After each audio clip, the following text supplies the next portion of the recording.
அரசியல் வரணும்னா மக்களை பத்தி தெரியணும், விஷயம் தெரியணும். அப்படி எதுவுமே தெரியாம அந்த செலவாக்க வச்சு விஜய் அவர்கள் வரணும் வர வேண்டாம் நான் சொல்லல. நான் இப்ப பேசுறது ஏதோ அவர் மேல வெறுப்போ அவர் மேல பகையும் இல்லை. நான் மக்களுக்காக மக்களோட ஒருத்தரும் சில கேள்விகள் மட்டும் தான் கேட்கிறேன். அந்த கேள்வி கேட்கக்கூடாதுன்னு நீங்க சொல்ல முடியாது. எனக்கு யாரு என்கிற ஆழ்வாங்கிறது ரொம்ப முக்கியம். என்ன பாதுகாப்பா யாரு வெற்றாங்கிறது ரொம்ப முக்கியம். இங்க இன்னைக்கு சினிமாவுக்கு வரும்போது நல்ல டான்ஸ் ஆடுறீங்க 5 நிமிஷம். அந்த 5 நிமிஷம் டான்ஸுக்கு எவ்வளவு வருஷம் பயிற்சி பண்ணிருக்கீங்க? சினிமா போடுறதுக்கு முன்னாடி டான்ஸ் கத்துக்கிறீங்க, சண்டை கத்துக்கிறீங்க, நடிக்க கத்துக்கிறீங்க. முதல் 2 படத்துல இருக்கிற விஜய்க்கு இப்ப இருக்கிற விஜய் கிடையாதுல்ல. அந்த அளவுக்கு செலவாக்கு பேரு அன்பு சம்பாதிச்சிருக்கீங்க. நீங்க இதுக்கு மேல நடிச்சு ஆஸ்கர் வாங்க சந்தோஷப்படுறது நான் தான். நீங்க நடிச்சிட்டு இருந்தா தொங்கைக்குள்ள வேலை விட்டு விஜய் அடிப்போம். நாடை எப்படி கொடுக்கிறது?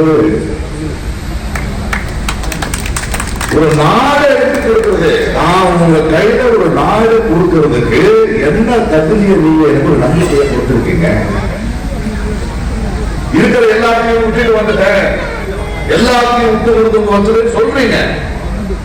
அது ஒரு பேச்சா இருக்கு, ஸ்டேட்மெண்டா இருக்கு. விட்டுட்டு எதுக்காக வந்திருக்கீங்க?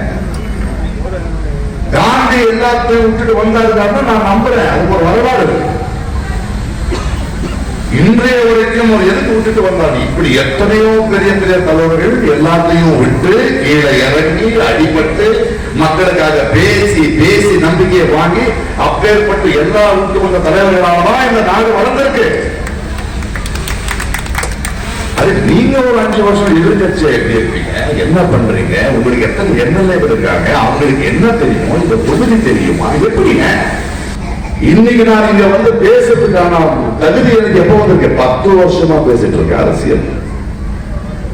10 வருஷமா மக்களுக்காக மக்களாக நின்று பேசி பேசி புரிதலை தேடிக்கிட்டு போயிட்டு இருக்கேன். அந்த மாதிரி ஒரு தேடல் உங்களுக்கு வேண்டாமா? கொடுத்துட வேண்டியதான். வந்த உடனே நான் சிஎம் எனக்கு பவர் கொடுத்துருந்தா எப்படிங்க கொடுக்கறது? அதெல்லாம் லாட்டரி சீட்டா கொடுத்துட்டு போடுவாங்க. பொறுப்பு வேண்டாம், ஒரு நம்பிக்கையை சம்பாதிக்க வேண்டாம்.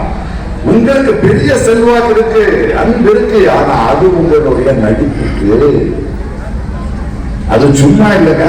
கியூல நின்று ஆசைப்பட்டு செலவு பண்ணி நேரத்தை செலவழிச்சு கட் அவுட்டை போட்டு கட் அவுட்டுக்கு மேல மில்க் போட்டு மாலை போட்டு நம்ம காசை செலவழிச்சு எதுக்கு உங்களுக்கு? அதனாலதான் உங்க சம்பளம், உங்க காசு. அதை நம்ம கேட்கல.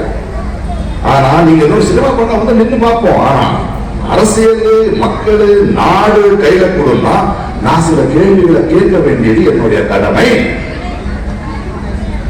நான் கேட்கிற கேள்விகள் அவர் ரசிகர்கள் காதல விடாம இருக்கலாம். அதுக்கு நான் என்ன பண்றது? ஒரு பொறுப்புள்ள மக்களுக்காக நான் பேச வேண்டாமா? மக்கள் கேட்கிற கேள்வியை நான் கேட்க வேண்டாம். அதுக்கு நீங்க வெறுக்கிறீங்களா? ஏமா நான் எல்லாத்தையும் விட்டுட்டு நாளைக்கு ஒரு ஸ்கூல் டீச்சர் ஆயிடுறேன்னாலும் டிகிரி இருக்கான்னு கேட்பாங்க. இல்லைங்க, மக்களுக்கு நான் கற்றுக் கொடுக்குற சயின்ஸ் கற்றுக் கொடுக்குறது எப்படி கற்றுக் கொடுக்குறா? அதுக்கு ஒரு பாசம் ஆகும் இல்லை ஆயிருக்கேன்னு கேட்பாங்க. அந்த தகுதி கொடுக்கிறது ரொம்ப அமைச்சிடுவாங்க குழந்தைய. அந்த தகுதியை விட்டு நான் எல்லாத்தையும் விட்டுட்டு நாளைக்கு நான் சயின்ஸ் எடுக்கிறேன்னா அந்த மாதிரி தான் நான் கேட்கிறேன். அவ்வளவு என்ன அவசரம்? நீங்க ஒருத்தர் இருந்தா போதுமா? எல்லா இடத்தையும் உங்க கட்டவிட்டு நீங்க மட்டும்தான் எல்லா தொகுதியும் எல்லா மாநிலத்தையும் ஆட்சி செய்வீங்களா? அது எப்படி நடக்கும் இந்த நாட்டில்? அந்த கேள்வியை தான் நான் கேட்கிறேன்.